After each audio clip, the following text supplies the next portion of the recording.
an NUS staff member who spoke on the condition of anonymity. Other articles said that, some people were unhappy but they didn't dare raise concerns. Doesn't feel like a university that is supposed to be on the frontier of thought and, discussion and discourse. Whatever the spiel or the PR that you're hearing from the government, they can't even convince NUS to follow that. Not only that, NUS uses your own data, Ministry of Manpower data, to say, hey, no, everyone's going back to work from office. That's right. This completely blows out of the water the argument that now is the best time to have children. Except if you work at NUS. Up till September 30 was the best time. Yeah. Now, not the best time. Time is running out. This is your final chance to nominate a loved one to be part of a very special 𝗪𝗲𝗬𝗍 project that we're doing. Singapore is celebrating its 60th birthday, and Folklories, our audio service, is marking this milestone in a very special way. We'll be interviewing 60 Singaporean seniors over 60 years old to capture their life stories for our Words of Wisdom project. But interview spots are disappearing fast. Your parent, grandparent, or that wise uncle could miss their place in history if you don't act now. Here's the best part. It's a heartfelt one-on-one interview done remotely. No travel, just their life story recorded from home. Nominate them right now at the link in the show notes. And don't forget, the first interviews are already live. Hear them now at the same link. But hurry, we're closing nominations soon. And now, on to the podcast. What's up, everybody? Welcome to another episode of Yala, your thrice weekly podcast where we talk about the hottest news with a touch of what, Terrence? Good old humor. Good old humor, man. Yeah. Feeling a little country today with your denim. Oh, no, it's the rain has been very wet recently. Right? Yeah, but the day started off damn hot. Yeah, correct. It was damn hot. Then it started raining. Then the last part, when I was coming to office, it was raining, but also damn hot. Yeah, and it just nice coincides with F1 weekend, right? Oh, yeah. And now Singapore has declared like the first heat hazard race in the F1 calendar ever. So what does that mean? How is that going to impact the race? So apparently, any temperatures if it goes above 31 degrees Celsius during the race, it's called heat hazard race lah. So they declare as such. So all drivers have to wear a cooling vest. Apparently that weighs half a kilogram or something. And then if they refuse to wear the cooling vest, they have to add half a kilogram of weight to their car. So to make everything fair. Yeah. So God. At first I thought it was okay lah, hot lah, then just drink more water. But no, it's literally they have to wear a cooling vest. Yeah. I thought it would be one of those fans, you see all the Singapore office workers. I mean, the necks are thicker than the heads. Most of them. I think those fans would break under the stress. So, I mean, in some way, how you sometimes you see football games in the tropic countries, they have not two halves, they have 3/3. Or they just have water breaks. Water breaks. Yeah, but you can't stop a race for a water break, right? So cooling vest. Cooling vest. Yeah. I thought it was pretty cool that Singapore is the first one to always the first. Yeah, always the first. Always the first. Because apparently it's not the only night race now. So why not mix it up a bit, Then somehow if it's damn hot and it rains. Yeah. It'll be damn challenging. Exactly. Yeah. But how about you? You excited and ready for Singapore GP season? I mean, I think I'm not. I have to remind myself who's performing. So I can't say I'm excited because it feels like it'll be just another weekend. But this time I don't go into town. We are going to an after party. We are. Yeah. Actually, it's called an after party, but it's during the race. During the race lah. But no, not the race. It's during the qualifying sessions. Qualifying lah. Yeah. So I think the idea is that, you can't be watching the race all the time, right? So you watch a little bit of the race, then you party, then you watch a little bit, then party. That's it. Yeah. So it's going to be, that is the weekend, the highlight lah. I mean, the one that we're going by to is literally Patron Tequila X Oracle Red Bull F1 after party, right? Wow, that was a good attempt, man. Is it correct? Yeah, wait, let me get the name. Yeah, I think we posted about it on social media. Yeah, it is the official Patron plus Oracle Red Bull Racing After Party. Yeah. That's what you said. Yeah. That's the one. We'll be there, man. We'll be there. Looking forward to it. I mean, just like a regular Saturday night, man. And it's at the Capitol Theatre as well. Yes. Which is actually where we spent a lot of time there in the last June. 2 months ago, right? Yeah, correct. So it'll be cool to see what it's like as a party venue. Because they will be taking out the seats or... From what I understand, yeah. Woo! Yeah. So we will see, but if anyone is going, we'll see you there as well. Yeah, we'll see you there. Come say hi. Some of our teammates will be there with us. So yeah, it will be a fun time, man. Yes, fun times. Cool. But yeah. Still got to talk about the news. Yeah, busy news week. Huh? Before that, what's the spiel, Terence? If you're new to this podcast because you were listening to the KFC one or the ones after Parliament especially, we talk about news 3 times a week and we make it as funny and engaging as possible. So if you appreciate what we do, please like, share, follow, subscribe, whatever platform you're watching this on. Don't just wait for your friend, your friend Sam to send you this video on WhatsApp. Be the first one to know when we have a new video or a new podcast out, right? So like, share, follow, subscribe, hit that notification bell. Sweet. And we also have a weekly newsletter that consolidates all our One Shiok Things, which we always talk about at the end of the podcast. It's called Your Little Bit. You can sign up at yalabad.com. If you want to work with us, you can drop us an email at contact@ministryoffunny.com or reach out to us at ministryoffunny.com. Yeah. Sweet. We talk about partying. Yeah. But this one, no party for these poor people here. Yeah, it's an office party because as of 1st October, NUS is now requiring all full-time staff to work from the office 5 days a week. 5 days a week. New NUS, one of the bastions of education in Singapore. Famous for a number of reasons. Some good, some bad. But yeah, this is the latest announcement. Apparently, that since September 1st, NUS staff from the central administration units have resumed working on campus 5 days a week. This has now been extended to the rest of the university. Yeah. So at first, I thought it was really just the admin staff, but no, it's everybody. Yeah. And in case you're thinking that this is just like a press release that NUS is putting out all that, it seems like there's a lot of information going around to the press. Because, like CNA said, they saw 3 separate emails sent to those working in different departments. And they've been talking to staff who don't dare to be named as well, to get the view. So I believe there's no smoke without fire. There must be someone unhappy, or at least a bunch of people who are unhappy about this and talking to the press about this. Because apparently since August, like you said, like a month earlier already, some of them already have been forced to work from the office full time. Yeah. And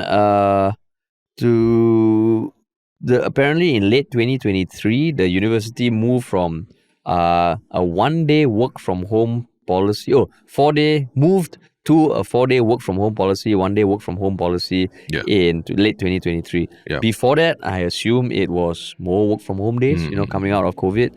So yeah, like what you said, right? Like they literally said, an NUS staff member who spoke on the condition of anonymity. Yeah. And then another article said that, some people were unhappy, but they didn't dare raise concerns. Doesn't feel like a university that is supposed to be on the frontier of thought and, discussion and discourse when people are too afraid to speak.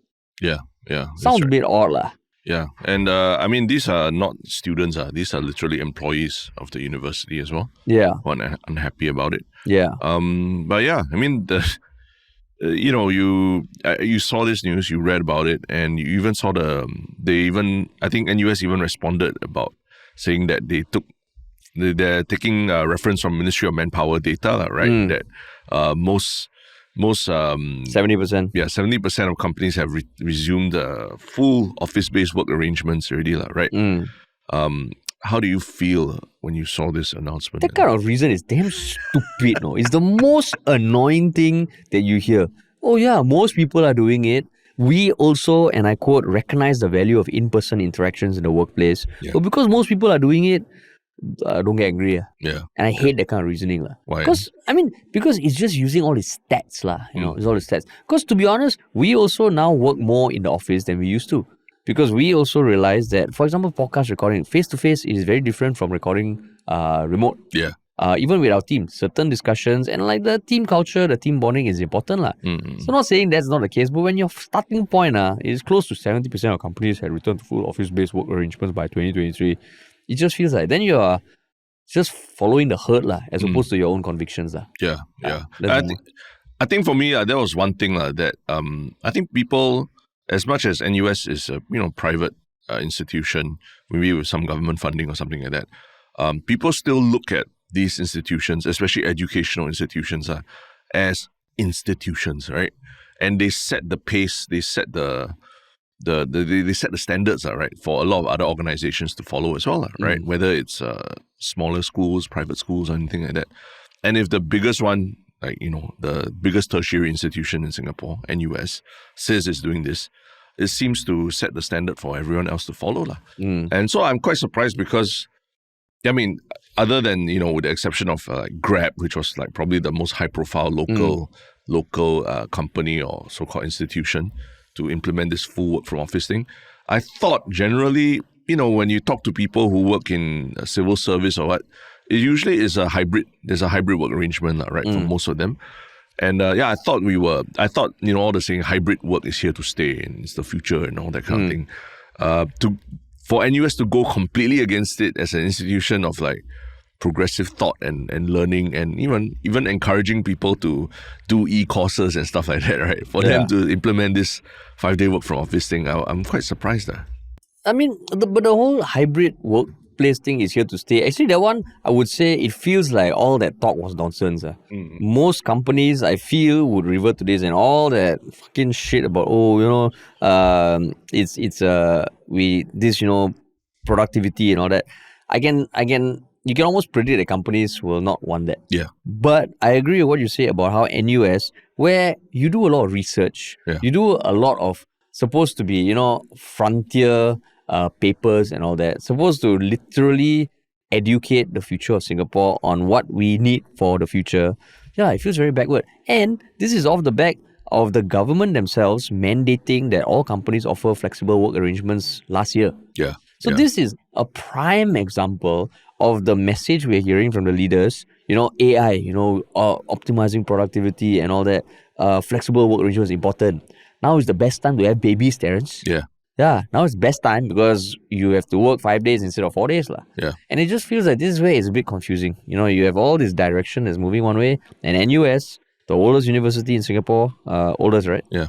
Like what you say, is going counter. Yeah. So it's like whatever the spiel or the PR that you're hearing from the government, they can't even convince NUS to follow that.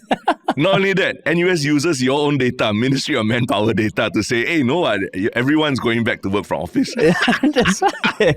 If that's not a slap in the face, I don't know what is. So what are we supposed to take? And if you look, like, NUS really doesn't have the best look over the past few years. Most recent was the Yale NUS books. Yeah. Then Yale NUS closed. The last batch, I think, was last year or something. Yeah. Then all the sexual misconduct issues and the harassment allegations over the past few years. Yeah. It feels like, who are the people working or who are the people in charge of NUS? It feels like a company that's stuck in the past. Maybe that's the thing. You said the word. It's a company. Right? It's a company. I mean, we've had this discussion before where I think we talked about, was it NUS or was it NTU? NTU, right? I think it was NTU offering the undergraduate courses, or the MBA courses in Mandarin, right? Okay, not NUS, but NTU. Right? But I think the point is the same. Are we expecting too much of our tertiary educational institutions to behave like, public institutions when actually nowadays they are just closer to, like what you said, companies, they're money-making entities, and the expectation of them to whether follow what government tells them to do or follow flexible work arrangements, that's unrealistic. And they are like now maybe you think about the staff at NUS, maybe they operate more like hotel front service, like front desk service. They have to be there 5 days a week to respond to, students, MBA students who can only speak in Mandarin and they want to speak to someone who works at university now. Is that maybe that's how they're operating as a company with you would imagine if it's a company that has a financial bottom line and all that. I mean, I think there's also enough stats to say that work from home 1 day can actually have benefits to the bottom line. And this feels like it's probably not doing them any good as well. Yeah. So it feels like they're an out-of-touch company. Maybe they want to run as a company. And of course, all universities need to sustain themselves. There needs to be the financial aspect to it. That's why the professors don't focus on that, I assume. Yeah. That one I think I can take, but it feels like they are an outdated company or like it's just not the most encouraging. On one hand, you look at the criticism towards the US, is like, they are so progressive. Yeah. The students are so progressive that one is like the other extreme. Yeah. They want all these new safe spaces, restructuring society, free thought. And I mean, in some way, universities have always been seen as a place where things are challenged, right? Whereas this one is like, 70% okay. Yeah. Yeah, okay. Yeah, okay, 70% makes sense. Yeah, there's no challenge. Yeah. But I think you raised a good point, that this completely blows out of the water the argument that now is the best time to have children. Except if you work at NUS. Except if you work up to September 30th was the best time. Now, not the best time. Unless you work in one of the big companies that hires a lot of people, like Grab or like NUS, big institutions. Yeah, not the best time. Yeah, let's take that Everywhere back. I else, take it back.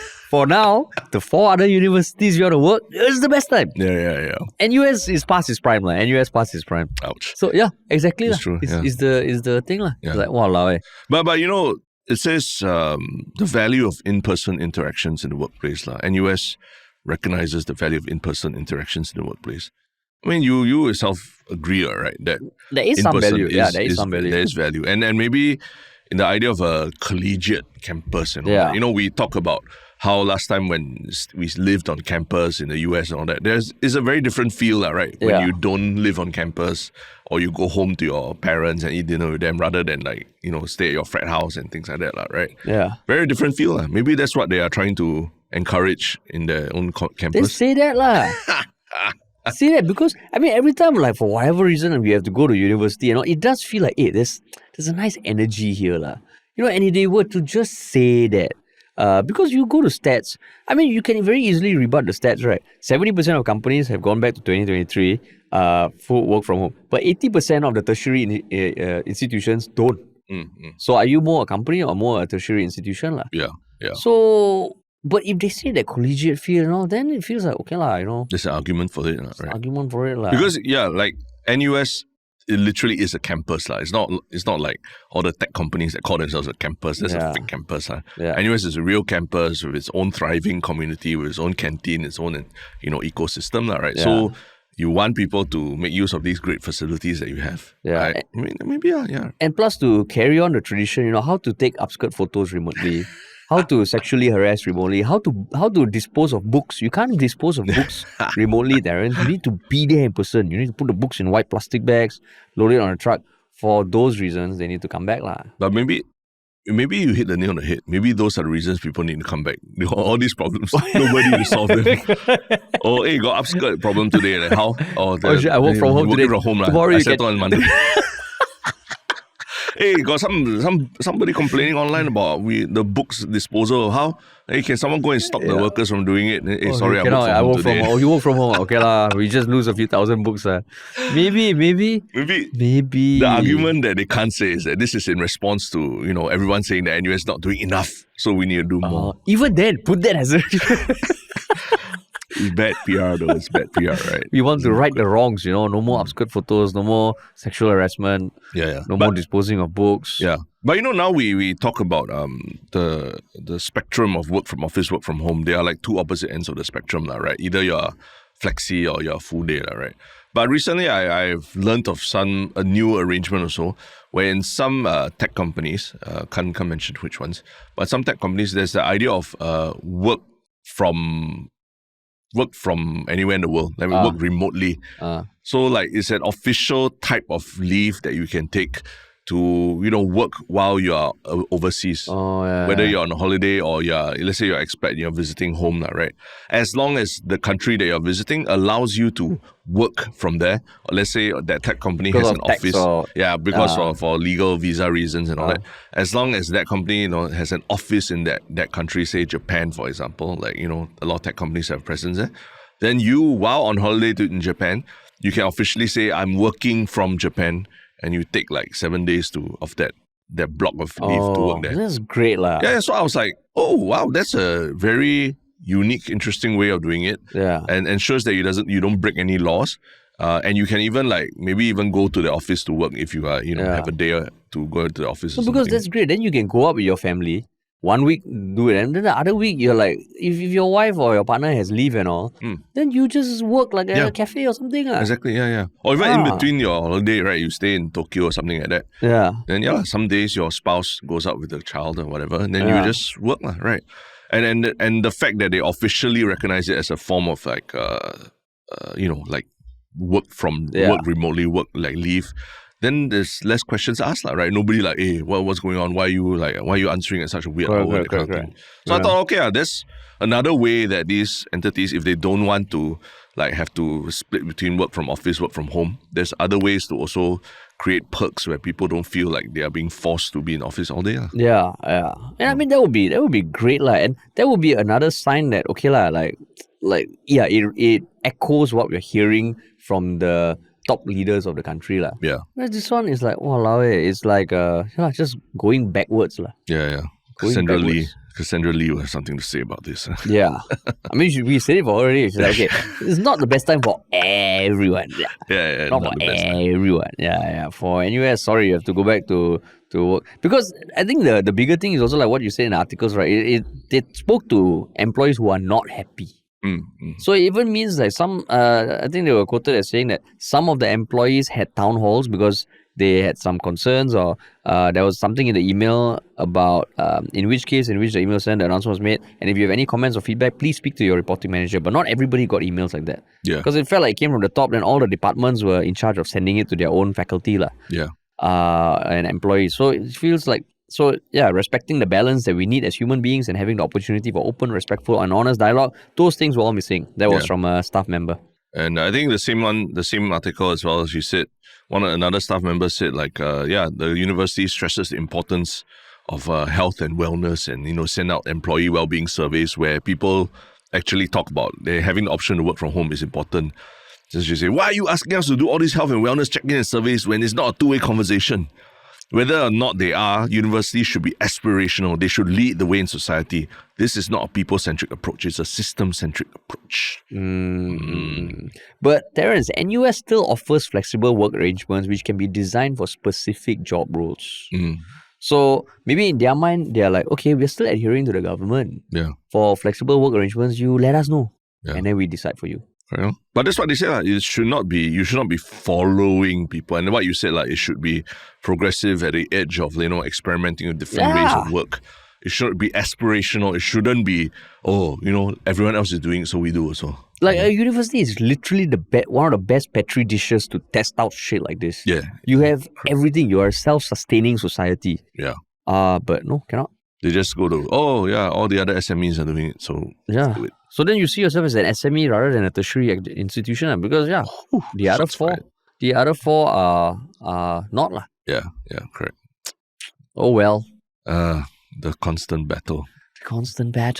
But yeah, I mean, that's not the only battle that's going on between NUS and its staff. There's a very much more how do you say primal.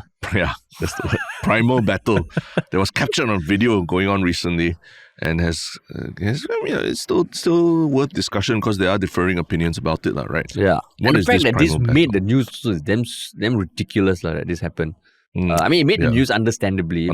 Yeah. Because on 28th September, there was a video uploaded to TikTok of a gentleman who apparently was at the Singapore Zoo in Mandai. And it shows him walking up to a macaque. A macaque. Yeah. Chilling on a fence. Macaque, one of the common monkeys you see in Singapore. And he goes up and swings his back at the monkey, who thankfully evades it. But the momentum carries his back on, and it hits his child. Yeah. So basically, what happened was that apparently the monkey took something from the child. Yeah. And the food. The dad was angry, I guess, and then he swung it and he hit his child. Yeah. So the video is there. You can see it. Different websites have GIFs. And bystanders said that a boy was carrying the food and the monkey jumped on him and grabbed it, and then the monkey went off. Out of nowhere, the guy came and swung the monkey. Yeah. But the bystander did say that everyone around, including those who you can hear in the video, someone said, "Hey, don't do that. That's not right." So, Terence, as the owner of two animals yourself, and general fan of animals. Yeah. Well, what do you feel when you see this? I think one thing to point out is that these macaques, I believe they're not part of the zoo. Yeah. Like, actually, if you go enough to the zoo, you'll see that there are a bunch of wild macaques that go around. And zookeepers actually, they take a lot of pains to keep these macaques away from visitors. I've seen them use sticks to just wave at them. I've seen them use water guns. Oh, to shoot at them. water gel. Not beads. water gel, I think just straight out water guns, like water gun, super soaker kind, to keep them away. Because these macaques, if they get used to the fact that they can, find food on visitors, they will start attacking visitors. And that has happened in 𝗪𝗔𝗄 already. I think in 𝗪𝗔𝗄, even you and I, we've been there before a while, recording videos or whatever like that. And a macaque literally jumped onto our bag and tried to almost stole your wallet from our bag, right? That's true, that's true. So there is an urgency to, make sure that, this doesn't become part of the culture when people visit the zoo, right? Yeah. But that's it. I think the act of swinging the bag, trying to hit the monkey away, a bit unnecessary, right? Yeah. A bit excessive. It's terrible, yeah. Terrible. Because he swung it with force, no? Yeah. And he hit his child in the face. Yeah, hit his child. Because you see, he really, it wasn't just like a nudge or something. If it hit the monkey, I mean, the bag is almost the size of the monkey, man. Yeah. And it hit his child. So, I mean, I feel bad for the child, but the guy's an idiot, lah. I think, the worst part is that the child is watching the dad do this. And probably seeing this as this acceptable behavior of what you do at the zoo, right? If you see an animal coming too close, you swing and try and attack it. And also because even if you Google wild monkeys Singapore, there have been cases of I think an article May 19th earlier this year, 200 reports of monkeys in Punggol over 7-month period.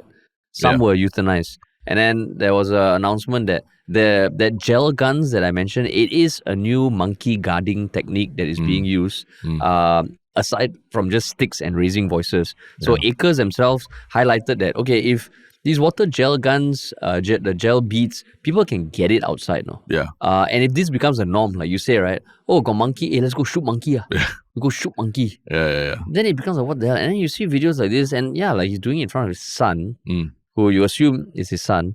Walao, it was a big swing, man. Yeah. And the biggest thing is, I know the macaques are not part of the zoo exhibit, but you're going to the zoo. Yeah. You're not having high tea at a restaurant. You're going to the zoo and you get angry when a monkey interacts with you. Yeah. But some people were saying the boy shouldn't be eating. That one also, I mean... Really? You think as in what? No, as in, I would say eat, but know that if you're eating around there are monkeys around. That could happen. Yeah. So if the boy needs to eat, if he's hungry, okay lah. Yeah. I think a bit. I think a lot of people online don't have kids. Those who criticize the parents sometimes don't have kids. The kid, if the kid needs to eat, the kid needs to eat, right? Yeah. But understanding that it could happen, literally a macaque could jump on your kid and snatch food from them. Because I would imagine in Singapore, most people, if you spend enough time in Singapore, you might know that monkeys are part of the thing, Yeah. It's like otters. Now, if most people see otters in Singapore, they're it's part of our habitat. Yeah. If you see wildfowl, it's part of our habitat. Yeah. So monkeys, to be surprised that a monkey takes your food, unless they're tourists, lah. Yeah. But it could be a tourist, lah. But one thing's for sure, he's an Arsenal fan. Arsenal fan. Arsenal fan. angry Score Arsenal own goal, fan. This one. Yeah. Hit his own son in the face. Oof, ouch. Yeah. Yeah. And I mean, that means if the person was recording this, doesn't sound like he knows the person. That means there was some drama happening before this also, lah. Possibly, lah. If you see a macaque jump on a kid and snatch the bread that he's holding, you take out your phone. I guess you just want to record the incident, right? Because you feels a bit odd, lah. A bit, maybe. Yeah, why is this person recording? Good question. But at the same time, I've come to accept that most people now got main character energy, and if there's a chance to just film something and go viral, and especially if their face is in it, they want to, and they'll tell people to film them. Because I always ask the same question every time I see a viral thing. It's like, at what point did this person decide to record a video, right? Why is there suddenly a video of this interaction? Maybe the guy was warming up, looking at a punching bag, they're like, okay, some shit's gonna go down. Give me the bag, give me the bag. Some test swings and all. Yeah. I remember years ago when I was younger, my cousin, who was maybe 4 years old, went up to a macaque in Sentosa, and I think he just put his hand out. The macaque slapped him on the head and he fell. Oh, is it? Yeah, so our whole family freaked out. But they didn't try to whack the macaque. But I don't think they were like, oh my God, you monkey, you bad monkey. They're like, it's a monkey. Yeah. It's wild. So it was more like, okay, this happened, but let's get my cousin. Yeah, it's wild. It's wild. Yeah. That's the thing. Correct. It's a wild monkey. Yeah. That's the part. The kid, if anything, as a parent, what I would do is just pull the kid away from there. Right? That's more important than whacking the monkey at the point of time. Yeah. So you know what slang whacking the monkey is also? What does it mean? Sorry. I'm very innocent, man. I don't... Is it whacking the monkey? I'm very innocent. Don't anyhow. Let me look at Tristan. Yeah, the Gen Z is all like, they got this look of confusion. Oh, spanking the monkey. Your mind, Harish. Your mind. Okay, it's a monkey misbehaves, but must be your own monkey. Oh, I see. Then you spank it. Yeah, okay. but I mean, is there any situation where it's justified for you to swing a bat at a monkey? I would say, okay, I'm just putting myself in the shoes of, let's say my child is like 3-4 years old and the monkey keeps attacking my child. Yeah, literally on your child. Yeah. Then I'll be like, sorry, man. You gotta get a bag in your face. For you? I will take out my phone at that point. Like, film me. Attacking my kid. You see, clearly attacking my kid. You see the bite marks? Yeah. Who knows? Maybe right before they started filming the video, they were taking out the camera to film because the macaque was on the child. Then they just hit record. I mean, you can give benefit of the doubt like that, but wow. I do try and give No, it's okay. You can see the video. Like the kid is standing there. The macaque climbs to the fence and climbs up. Up already, yeah. And then the guy just comes from nowhere and correct. Wow. No, but I think same. If the macaque is like in contact with the child, then I think it's justified to swing and hit No, I don't think you can talk to the macaque. Hey, don't bite my daughter, okay? Don't bite my daughter. It doesn't work like that. Yeah, it doesn't work like that, But I mean, other than that one situation, I think don't. No, because there's some comments on TikTok. He got a right to protect his son anyway. Self-defense rights. In Singapore, the self-defense laws don't apply. There's no he punched me first, so I got in a fight with him. Both of you. Both of you. You'll get arrested, But in other countries got, is it? I think in the US, there's certain stand your ground laws and things like that you can use as self-defense when like say intruder comes to your house and you shoot him dead, right? You can, that's self-defense. Apparently, like in Miami or Florida or something, that's allowed. Oh, I thought it's just the difference between homicide and manslaughter. So most states Singapore, you would that's basically the thing. But I think what it entails in Florida, for example, is that if you feel that your house or your property is being threatened, you can take an offensive action, like shooting and killing someone, and you won't face it won't be called manslaughter in that way, because manslaughter still means that you killed somebody, right? First and foremost, you killed somebody. Whereas stand your ground is like, I'm defending myself and my property, right? Yeah, but Singapore, we don't do it that way, yeah. So, we've kind of covered the only situation that is plausible for you to whack the monkey. Yeah, because I think there be cases... Spank the monkey. Harish wants to spank the monkey. That's your thing. Spank the monkey, that one you don't do in public, okay. That one you'll definitely get in trouble. Yes. I mean, if you know, you know, If you don't, just don't Google it. But also, I think there have been cases of people who get punched and punched back, they get criminal charge. Correct, yeah. Oh, another experience as a dog owner also is that sometimes people with dogs, when they walk the animals in public, when they walk their pets in public spaces, they let the dogs get very close to the otters or even the monkeys because they think it's like funny or whatever. And I always say that's actually really dangerous also, because you don't even know how the dog is going to react or how the dog will be traumatized by some encounter with a monkey or otter, right? And otters get very vicious when they'll I've been approached by otters before while walking my dog, and they form a line and then they just and then they start doing fire movement towards you, flanking almost, So it's quite scary, and I ran off with my dog, but my dog wanted to, hey, what you want to fight? I want to fight. Yeah. So I was like, no, this is not a fight for us. So I ran off. But I see dog owners all that who go very up close to these wild animals, because and chickens also, right? Yeah, chickens. Wild fowl also, right? Yeah. Not a good idea to do that, Because you don't know how they'll react, and they'll, pluck your dog's eyes out or something like that. Like, don't go there. Yeah. Because at the end, they're wild animals. Yeah. They're not domesticated. Exactly. But yeah, man. What a way to end the week. Yeah. Very interesting, hard-hitting topics. I guess after Parliament, 𝗪𝗲 𝗍𝗫 to end off with some nonsense like this. One come back to work, one hitting monkeys. This is the kind of news headlines in Singapore. I mean, it's something to be thankful for because all around the world feels like the headlines are a lot more serious, a lot more life and death. And this is a party weekend after all in Singapore, right? This is a party weekend. So let's just keep it light. Party weekend. Yeah. But yeah, man. Yeah. What about your One Shiok comment, man? My One Shiok comment is from Reddit. It was a recent post about the SG population hits record 6.11 million, episode 722. 𝗏𝗏 talks about being in a similar generation as us where the default figure of the Singapore population was around 3 to 4 million, right? Okay, so it's just very mind-boggling that we are now at like 6.11 million, right? But more importantly, I think 𝗏𝗏 also says that I'm also quite amused by the depth of 𝗪𝗲𝗏's outrage about the centralized kitchens. While I get the argument about how it's emblematic of how soulless Singapore can be, specific to the central kitchen issue, I do think it's people of earlier generations being outraged on behalf of the kids who don't know better and may even welcome it, right?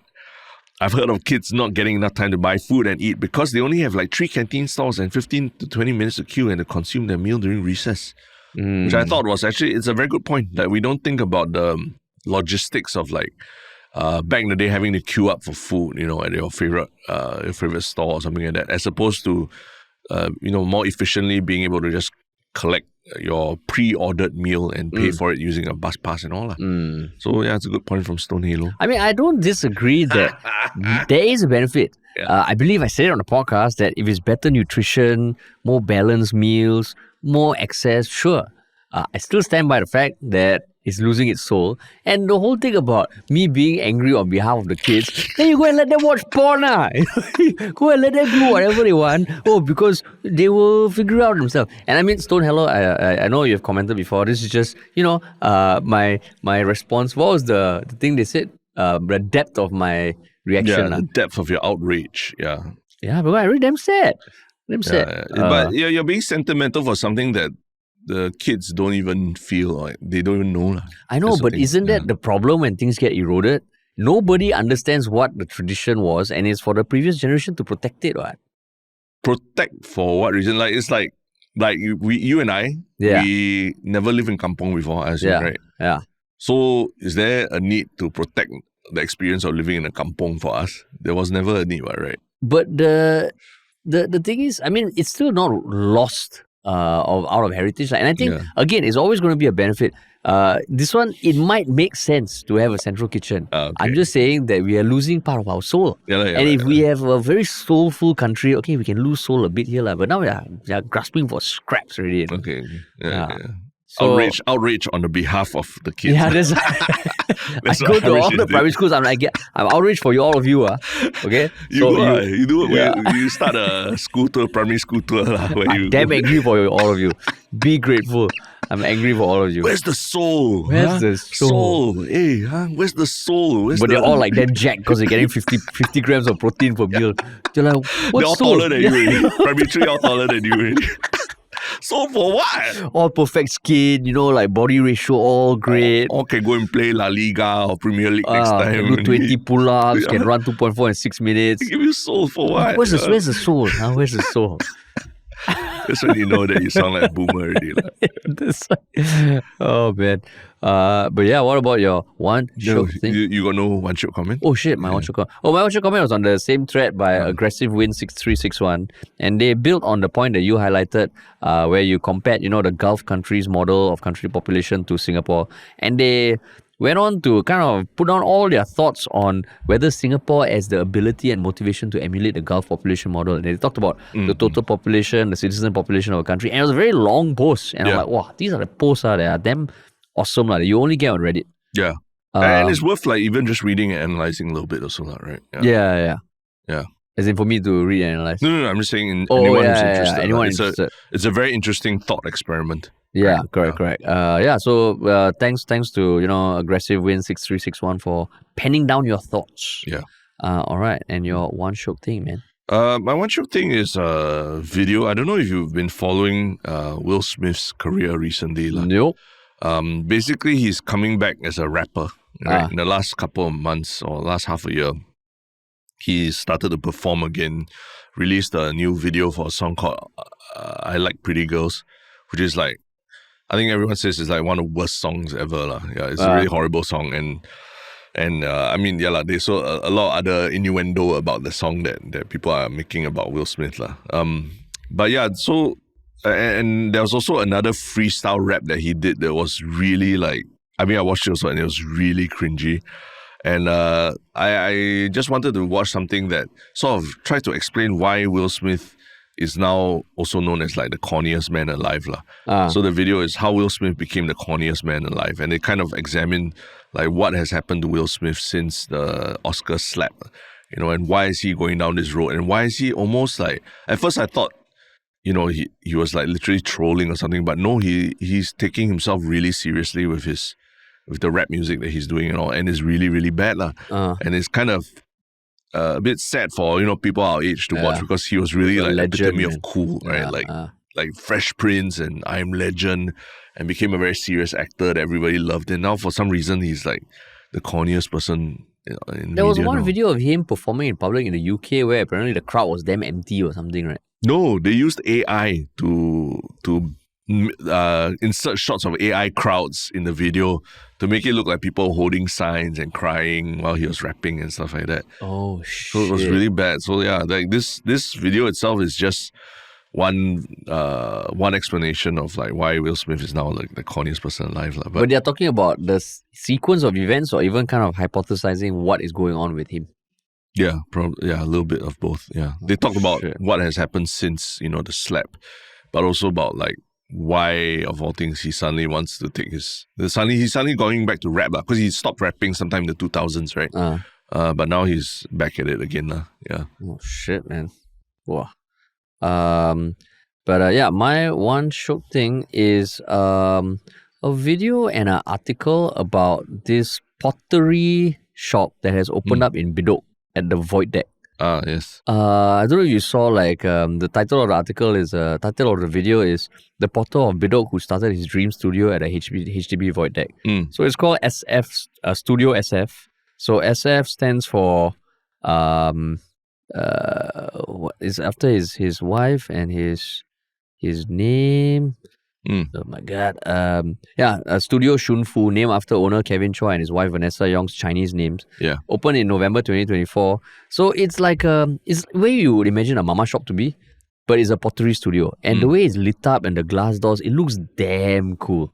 I think he opened it only last year and he's not doing it as his full-time thing.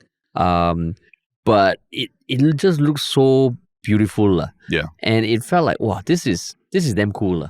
I mean, I love mama shops, but to see something like this be open there also is damn cool. And he holds workshops for seniors over 75. Workshops are free. And yeah, it really feels like this is a damn cool thing to have in HDB. I guess it's I'm just curious, like what the arrangement is there for rent and everything, right? Yeah, he said he saw the tender go up. Yeah. And he just decided, okay, because his mom unfortunately passed, and after a year, he decided he opened this up. Oh, it's so cool, man. It's like it this looks little, cool, right? small little shop, right? Yeah, it looks damn cool. So it's just like, it's awesome. And I think he only did pottery in 2022 when he stumbled upon a pottery studio in Denmark. And so it's very cool. Oh, that's cool, man. Yeah, super cool. Actually, Studio maybe SF. that's the future of like mama shops in Singapore already, right? That they be taken up by other kind of smaller enterprises or artisans, right? Yeah, exactly. Oh, sorry, he saw the pottery studio in 2022 in Denmark, but before that, he from a gift from his wife, he did 80 pottery lessons, and he fell in love with pottery. But when he went to Denmark, he saw the visual of something that he loved, and apparently he told his wife, "I want to open a place just like this." Wow. So it's damn cool, Wow. It's kind of story, damn nice, Yeah. So check out Studio SF at Bedok, Bedok. Okay. Bedok. I mean, they have an Instagram also. So very cool, very cool. Wow, nice. Cool, man. Awesome. So that's the final episode of this week. Yeah. Remember, if you enjoyed the podcast, please tell at least one person about us. Follow us on YouTube, Spotify, leave us a rating. Follow us on social media. We are everywhere. And what else? If you want to work with us, check out ministryoffunny.com or email us at contact@ministryoffunny.com.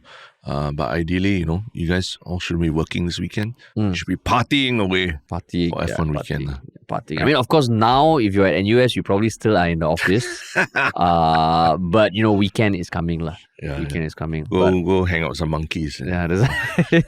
But yeah, thanks for listening, everybody, and we'll talk to you all very soon.